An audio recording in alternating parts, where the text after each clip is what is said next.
Welcome back to the Deep Dive. Today we're tackling a case that, well, it really demands we bring everything we have to the table, physics, legal philosophy, even linguistics, Yeah. all to critique a single, really complex verdict. That's our mission, exactly. We've got a whole stack of sources here. We have the official judicial documents, so the indictment, the verdict, the appeal, rejection, and we're setting them right next to this extraordinary self-defense written by the defendant himself. Dr. Chen Jingyuan. That's right. And we also have some intense academic analysis of the case that came out after. And the subject is just fascinating. Dr. Chen is a physical scientist. He has a PhD, and his specialty is in nonlinear complex systems.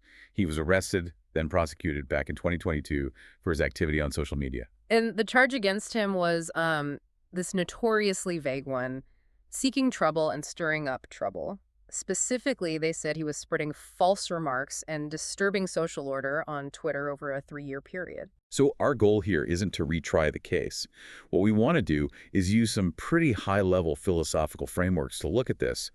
We're talking analytical positivism, Durkheim's principle theory, and the philosophy of language. Right. To evaluate the legality, the moral integrity, and, the ethical implications of the sentence he got, which was 1 year and 8 months. This deep dive is really about what happens when this profound intellectual rigor comes face-to-face with state power.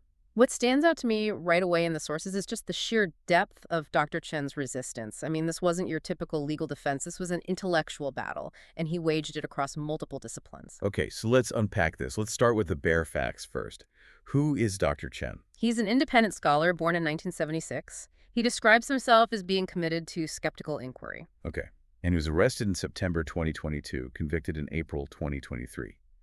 And the sources make a point of noting the trial was held non-publicly. And his appeal was immediately rejected. They didn't even hold an open hearing for it. The whole process was, it was fast, it was closed, and it was absolute. And the court's central justification, the reason they gave him the verdict, this is where the philosophical alarm bells start ringing for me. Oh, absolutely. The court specifically highlighted his, and I'm quoting here, high education and knowledge level. They argued that because he has a PhD, he should discern right from wrong. That line of reasoning is just. Yeah. It's jarring. So they concluded he knowingly forwarded pictures and articles that were insulting and attacking the core national leadership and current political system. And that this caused what they called severe chaos in public order. It literally turns his academic achievement into a factor that makes his alleged crime worse. Exactly. The court is implying that being highly intelligent means you automatically know the state's definition of truth and order. And that if you don't conform, it must be deliberate. It must be malice. Dr. Chen's initial defense was pretty straightforward. He just denied the crime, said it infringed on his basic rights to speech and thought.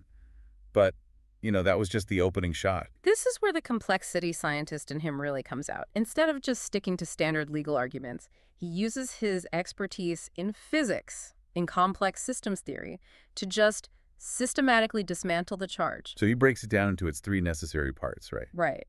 The consequence, the behavior, and the subjective intent, the knowing. This is a textbook example of using cross-disciplinary insight. Let's start with the consequence, rebutting the charge of causing severe chaos in public order. He argues this using network science. He brings up concepts like the CAP theorem and network robustness. Now, for those of us who aren't physical scientists, maybe you can break that down. Sure. I mean, think of the CAP theorem less like a physics equation and more like a design principle for huge computer systems, like a social network. It teaches us that any massive decentralized system has to be built for resilience. It has to tolerate some noise. It can't be perfectly uniform. Exactly. It's like a sturdy bridge, It's built to withstand individual shocks. Dr. Chen argued he was just one person, a low-influence edge node in this huge, resilient network. So scientifically, his small actions couldn't possibly trigger what they called an avalanche or a systemic collapse. Precisely. His behavior is just statistically too small to matter to the whole system's stability. That is just an incredible way to apply science to judicial fact-finding. And he didn't stop there, did he? He also used the scientific method after he was released. He did. I mean, first he argued that the law requires proof of actual quantifiable chaos, which the prosecution never provided.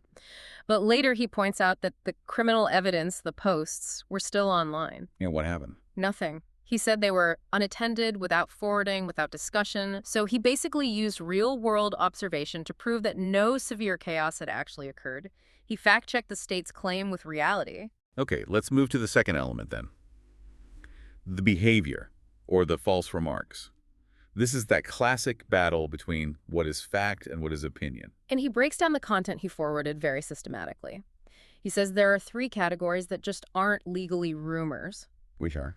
artistic creations, subjective emotional expressions, and rational knowledge or viewpoint exchange. He's saying these are all matters of opinion or art. They don't have a verifiable factual nature. Right. The law is supposed to punish fabricating facts, not holding opinions or sharing art. That distinction is, it's the bedrock of intellectual freedom. If you punish opinion, you're punishing thought itself. Absolutely. And then finally, we get to the subjective intent, Yeah. the Mingzi, or the knowing component. And here, he turns the court's own logic completely on its head. How did he do that? Well, the court said, you're educated, so you knew what you were doing was wrong. He flips it. He says his whole academic mindset is built on skepticism, on epistemic humility. Meaning, he could never have the absolute certainty required to know something was definitively false. A true scholar deals in probabilities, not absolutes. That's the first part, but here's the ultimate reversal. Go on. He argued that based on his professional knowledge of complex systems, he was, and this is his phrase, Mingji knowing its harmlessness. So he's saying he knew his actions would not cause chaos. Exactly. He's saying his expert knowledge negated any intent to disrupt public order. He used his education not to admit guilt, but to establish the scientific certainty of his own innocence. The defense was just so comprehensive, both legally and scientifically. And yet the verdict stood. So why did it fail? This is where we need to bring in the philosophy to diagnose the system itself. Let's start with analytical legal positivism, ALP. Okay, so ALP, thinkers like HLA Hart, they insist on separating law from morality. A law's validity depends on its source, how it was made, and the procedure. An evil law, if it's made the right way, is still technically law. So, under that logic, since the verdict was issued by a state body, it followed the procedures of indictment, trial, sentencing. It has what you'd call formal validity, right? It does. A strict positivist would have to concede that, yes, the process was followed, the authority existed, so it is effective law. But, and this is a huge but, ALP also diagnoses a much deeper, more dangerous problem. And that has to do with the language. It's a semantic crisis. Hart argued that for a rule to be a rule, its language needs clear boundaries. The charge here, seeking trouble, uses these extremely vague terms like disturbing public order. They lack what you called identifiability. Right. It's impossible for an ordinary person to know exactly what behavior crosses that line. And without those clear semantic boundaries, the law stops being a consistent rule you can follow. It just becomes a vague political instruction. One that relies entirely on an official's subjective interpretation after the fact. When the language's rational structure is destroyed, when a term can mean whatever the state wants it to mean, the case might have formal validity, but it completely lacks semantic validity. So it's not a rule-based system anymore. It's what some analysts called pseudo-law. It's just a command backed by a threat. Okay, so ALP gives us this technical diagnosis. Yeah. The law failed because its language was broken. It became a political tool. But let's move beyond procedure and language and ask about morality. What happens when we look at this verdict through the lens of Ronald Dworkin? Well, Dworkin is the perfect counterpoint.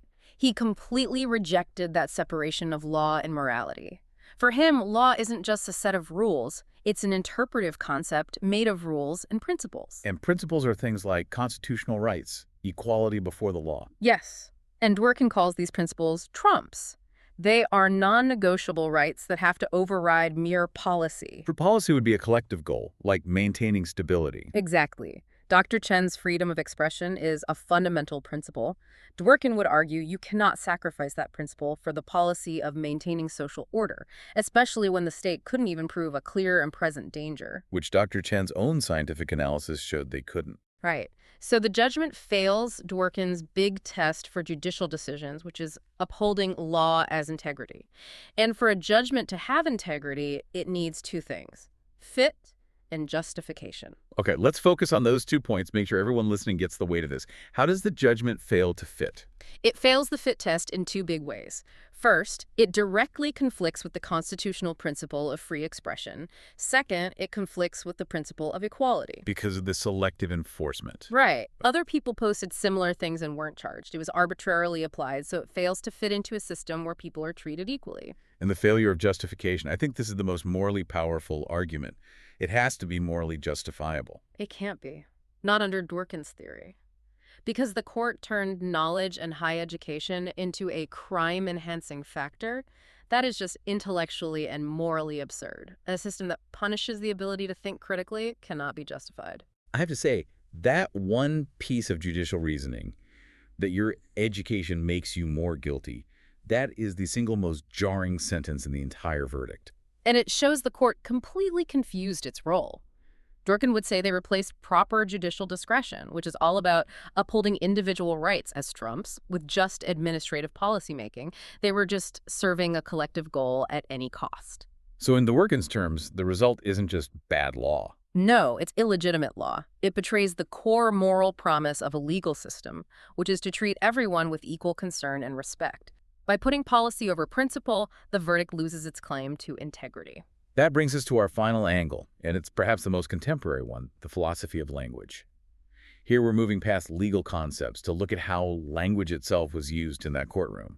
Not just to describe something, but to actually enact violence. What's so fascinating here is the idea of the language game from Wittgenstein. Every context, a scientific paper, a political debate, a courtroom, has its own set of rules for how words work. And Dr. Chen's critique belonged to the language game of public intellectual discourse, a game where debate and skepticism are valued.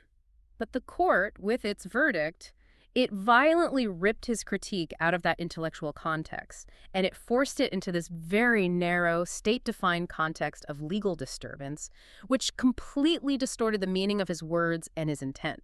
And this shift in context connects to speech act theory, right? The idea of performative language. Yes. Judicial sentences are incredibly powerful performative acts. They don't just state a fact, they actively change reality. The judge's command, the sentence itself, is designed to do what? It's designed to terminate dialogue, to strip the defendant of their rational, moral standing. When the court slaps a vague label like seeking trouble on a complex scholar, it's using the authority of language as a direct tool of violence. It's a kind of verbal transformation. The legal discourse creates a new identity for Dr. Chen. It turns him from scholar into criminal just through the sheer force of its authoritative labels. The state completely monopolizes the power to define what is true and what is public order.